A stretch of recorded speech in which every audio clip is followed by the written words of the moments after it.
Assalamualaikum warahmatullahi wabarakatuh. Apa kabar sahabat tani? Berjumpa kembali di channel Sang Petani. Semoga Anda semuanya dalam keadaan sehat walafiat, tidak kurang satu apapun.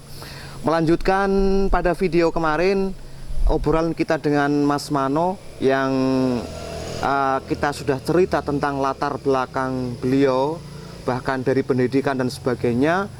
Beliau sudah ceritakan semuanya dan sampai beliau sekarang menjadi seorang petani, bahkan termasuk bagian orang yang sukses di dalam dunia pertanian. Nah, pada kesempatan kali ini kita akan kupas tips-tips dari beliau agar menjadi inspirasi bagi kita teman-teman petani. Bagaimana sih tips dan triknya menjadi seorang petani yang tidak hanya bisa menanam, tapi bisa menjual. Dan bahkan salah satu kebutuhan pokok para petani adalah saprotan atau sarana produksi pertanian, yang diantaranya adalah kebutuhan pupuk untuk mencukupi nutrisi tanaman. Nah, beliau sudah berkecimpung dalam hal itu. Dari pola tanam yang dia terapkan, dari sarana produksi pertanian yang disiapkan oleh CV yang kemarin beliau ceritakan sudah dibuat CV, dan pemasaran yang sudah terkoordinasi dengan baik dengan para pelanggannya. Oke, Mas Mano. Iya. Pada kesempatan kali ini kita akan melanjutkan obrolan yang kemarin. Iya. Tentang latar belakang Anda menjadi seorang petani. Nah, kita lanjutkan tips-tips apa saja atau langkah-langkah yang Anda lakukan sehingga kecintaan Anda terhadap dunia pertanian sampai membawa berkah seperti ini. Ya, karena gimana ya? Karena apa tuh namanya? Ya karena saya senang aja sama petani kayak gitu. Terus ya, kendala-kendala petani itu kan selama ini kan pupuk kayak gitu, terus gulma gitu ya, obat rumput ya. Nah, dari situ kita belajar.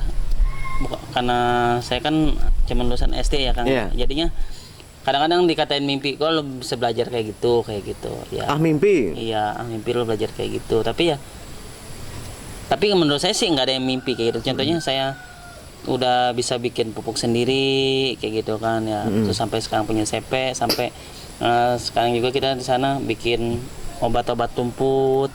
Termasuk pestisida juga. Iya. Nah, awalnya jenengan kok sampai ada kepikiran membuat pupuk? Itu awalnya seperti apa? Melihat kebutuhan petani atau kebutuhan di lahan yang Anda kelola sendiri? Sebenarnya niatnya itu karena kebutuhan petani selalu begini. Selama saya main kan ya, karena saya kan di sana kan main ke petani-petani gitu kan, belajar ya. Karena saya kan cuma lulusan SD ya, jadinya belajarnya ke petani. Belajar ke petani karena kata langsung belajar ke yang ini kan udah riweuh ya, kalau kata orang Betawi bilang kayak gitu. Makanya saya belajar ke petani, selalu dia ngomong pupuknya mahal, udah begitu langka gitu kan. Dari situ saya punya hati, saya langsung tergerak pengen jadi bikin lah pupuk kompos, terus media tanam juga. Terus habis sudah kebikin, pas sudah panen kan biasanya kan banyak rumput ya.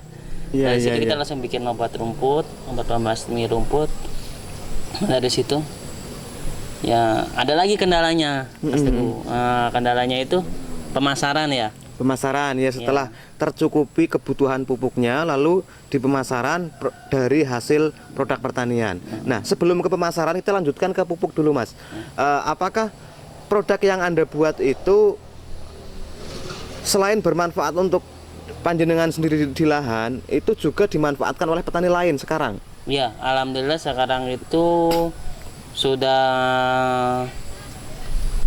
banyak petani yang pada pakai itu. Soalnya kita gini, karena saya merasa jadi petani ya, jadi kita gini, ya udah coba dulu aja pupuk kita kayak gitu, ntar kalau udah hasil baru bayar. Namanya kayak gitu. Sampai seperti itu? Iya, karena kan di sana kan banyak produk yang ini ya. Karena saya kan merasa takut nggak bagus kayak gitu ya. Karena kita kan belajarnya kan benar-benar dari petani ke petani ya. Iya, laboratoriumnya alam ya. Iya, jadinya selalu Mas Adina kayak gitu. Sampai dia ngomong kayak gini, lo kan bisa bagus ya kan, makanya dicoba Bang, ada saya kayak gitu. Coba dulu tanpa bayar dulu. Iya, bayarnya nanti kalau sudah ada, kalau sudah panen. Oh, Nah, hasilnya seperti apa dibanding memakai produk dari pasaran? Ya menurut saya yang udah pada nyoba itu di daerah Bekasi khususnya, ya sekarang itu hampir 60-70% yang pakai. Iya. Ya. Satu alasan manfaat. Kalau kita bicara harga, otomatis ketika hal itu disediakan sendiri kan harganya mungkin bisa lebih murah daripada beli di toko atau produk-produk dari pabrik. Iya. Harganya seperti apa? Nah, kalau soal harga, pertama kita nyoba itu ya seikhlasnya dia bayar kayak gitu. Terus sekarang karena udah ada CP ya, jadinya kita patok harga kayak gitu. Tapi ya bisa lebih murah lah. Tetap lebih murah. Lebih murah. Terus satu lebih murah, dua kan selama ini kan karena kendalanya mahal gitu ya. Jadi kita merasa terketuk juga. Saya jadi petani terketuk ya. Udah, dan intinya dicoba dulu aja kayak gitu. Iya. Bisa ya hasilnya juga bisa menyesuaikan target. Oh, artinya jenengan buat pupuk itu bukan hanya semata-mata memperoleh keuntungan secara pribadi. Bukan, berarti termasuk bagian daripada memperjuangkan petani setempat agar mudah mendapatkan pupuk. Terus tentunya dengan pupuk yang Anda buat itu organik atau anorganik? Organik. Artinya juga memiliki kualitas produk yang sehat begitu. Iya.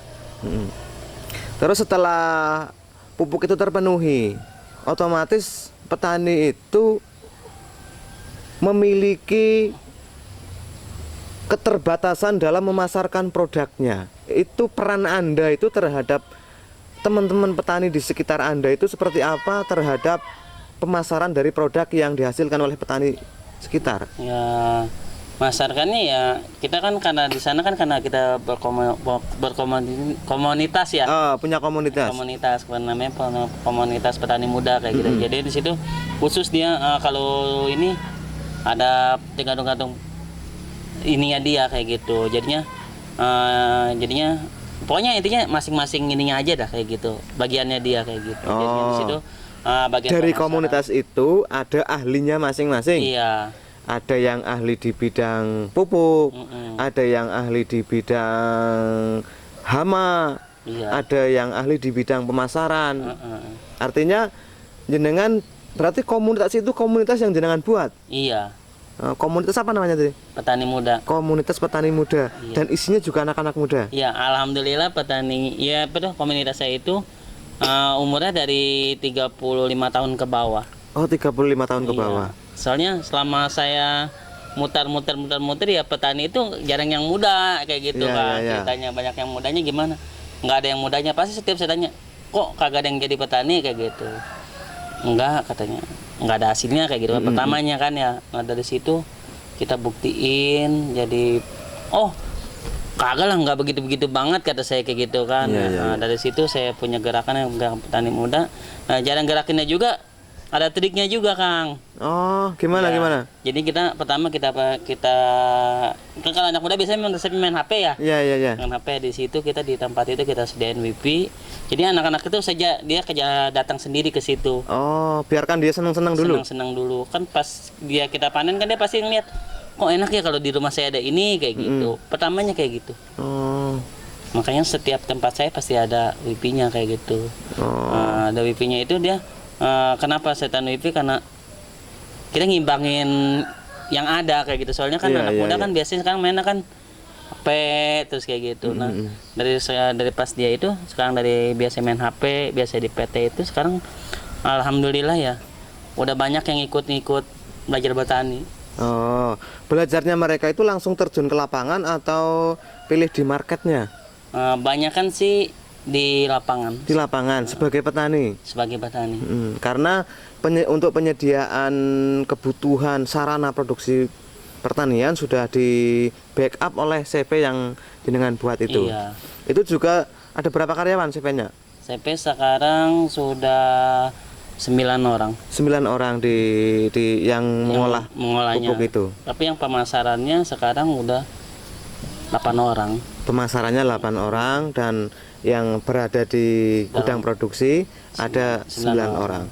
Oke, pada season ini kita dapatkan 3 poin teman-teman, yaitu bagaimana beliau memenuhi kebutuhan produksi bertani dari pengolahan limbah yang ada di sekitar daerah itu. Yang kedua adalah bagaimana merekrut teman-teman petani dalam beliau memiliki program yang disatukan dalam komunitas petani muda. Terus yang ketiga, bagaimana cara beliau memasarkan produk-produk dari para petani, yaitu melalui komunitas yang beliau miliki. Nah, target pasarnya kemana Mas? Pasar lokal atau melalui apa? Kita soal pasar itu sekarang kita mainnya pasar-pasar lokal, bukan pasar lokal, pasar tradisional juga sama di catering. Oh, memenuhi kebutuhan catering, pasar tradisional dan pasar lokal. Berarti tidak masuk ke tengkulak besar ya? Nah, justru itu kenapa saya buka komunitas kayak gitu, karena saya sendiri merasa jadi petani itu merasa sedih. Ya sih, sedihnya gimana? Harganya itu lebih murah ya kalau kata saya kayak gitu.